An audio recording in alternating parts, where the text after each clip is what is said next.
He worked in a restaurant for 4 years, washing dishes, then prep cook, then line cook. 12-hour shifts, minimum wage. Hands covered in burns and cuts. Let's call him Youssef.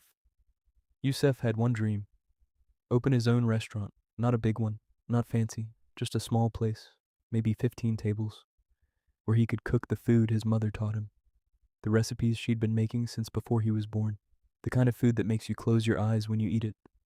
He saved every single coin. For 4 years, he didn't buy new clothes. He didn't go out. He didn't take a single vacation. Every paycheck, he'd take out what he needed for rent and food, and the rest went into a savings account he never touched. After 4 years, he had saved the equivalent of $47,000, enough to rent a space, buy equipment, and survive the first 3 months without profit. But he needed a partner, not for the money, for the skills he didn't have. Youssef could cook, but he couldn't do accounting. He couldn't do marketing. He couldn't negotiate with suppliers. He needed someone who could handle the business side while he handled the kitchen. That's when he met Tariq. Tariq was a friend of a friend. He'd worked in business administration. He spoke well. He dressed well. He had this confidence, this way of talking about money and strategy and growth that made you feel like you were in the presence of someone who knew exactly what he was doing. They met 3 times. Tariq brought spreadsheets, projections, a business plan with charts and graphs. He showed Yusuf exactly how they'd break even in month 4, profit in month 7, and open a second location within 2 years. Yusuf was impressed. More than that, he was relieved. Finally, someone who understood the business side, someone he could trust to handle the numbers while he focused on what he loved. They agreed on a 50-50 partnership. Yusuf would put in the money. Tariq would put in the expertise. They'd share everything equally. Yusuf transferred $40,000 into a joint account.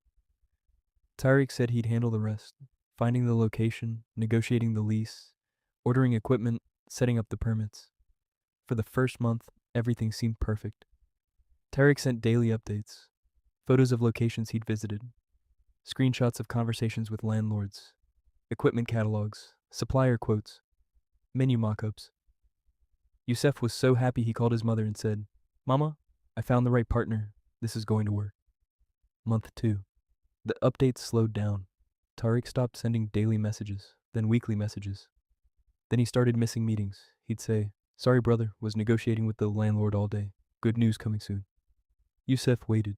He trusted the process. He trusted Tariq. Then one Monday, Yusuf tried to log into the joint bank account online. He'd never checked it before. He'd left that to Tariq. "That's your side," he'd always said. The account was empty, not low, not reduced. Empty. $0. $40,000. Gone. He called Tariq. No answer. He called again. No answer. He texted, "Brother, the account is empty. What happened?" No reply. He called the next day. The number was disconnected. He went to the address Tariq had given him. The apartment where they'd had their meetings. He knocked. A stranger opened the door. "Nobody by that name lives here. I've been here for 3 years." Yusuf stood in that hallway, staring at a door that was never Tariq's, and he felt something he'd never felt before in his life. Completely and utterly foolish. The business plan? Downloaded from the internet and edited with different numbers. The location photos, stock images. The supplier quotes?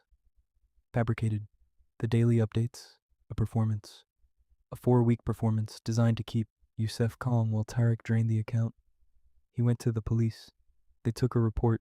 They told him it would take time. Weeks passed, months passed, nothing. Tariq had used a fake last name, a fake address.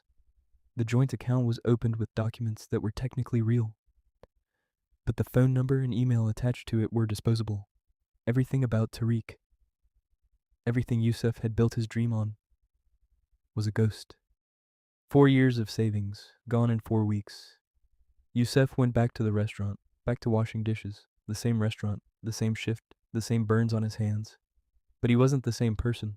He told us, "I couldn't eat for days, not because I was angry, because I was ashamed. I kept hearing my mother's voice. I found the right partner, Mama." I said that. I actually said that. And I was wrong. I was so wrong. He didn't tell his family for 3 months. He couldn't. Every time his mother asked about the restaurant, he'd say, "It's coming. We're still setting up." Another lie. To protect her. to protect himself. When he finally told her, she didn't say what he expected. She didn't say, "I told you so." She didn't say, "You should have been more careful." She held his face in her hands and said, "You didn't lose anything. The money, it's just money. It comes back. But your dream is still here. It's still yours. No one can steal that." He cried for the first time since it happened. 2 years later, 2 more years of 12-hour shifts, 2 more years of saving, 2 more years of burnt hands, and minimum wage. Yusef opened his restaurant. 15 tables, his mother's recipes, a small sign above the door. No partner, just him. He told us the first customer who sat down and closed their eyes while eating, the same way Yusef used to imagine it. That was the moment he knew Tariq took his money, but he didn't take his future. And then he said something that stayed with me. "I don't hate him. I used to. But now I realize he's still running, still scamming someone, still looking over his shoulder. And me, I'm standing in my own kitchen. My name is on the door, and I sleep like a baby every single night." Two stories, two people who trusted someone with their whole heart. One lost a best friend and a fiancé, the other lost everything he'd saved for 4 years, but neither of them lost themselves. That's the thing about betrayal that nobody tells you. In the moment, it feels like the end, like everything is over, like the world doesn't make sense anymore, but it's not the end. It's a filter. Betrayal filters out the people who were never yours, the people who were pretending, the people who were taking from you while smiling in your face. And what's left, after the pain, after the tears, after the anger, what's left is you, clearer, stronger, and more careful about who you let in next time, not closed, just wiser. If you have a story, something you've been carrying, something that changed you, submit it anonymously. The link is in the description. We change the names, we change the places, but we keep the truth, because sometimes someone had to say it. Subscribe, and I'll see you next time.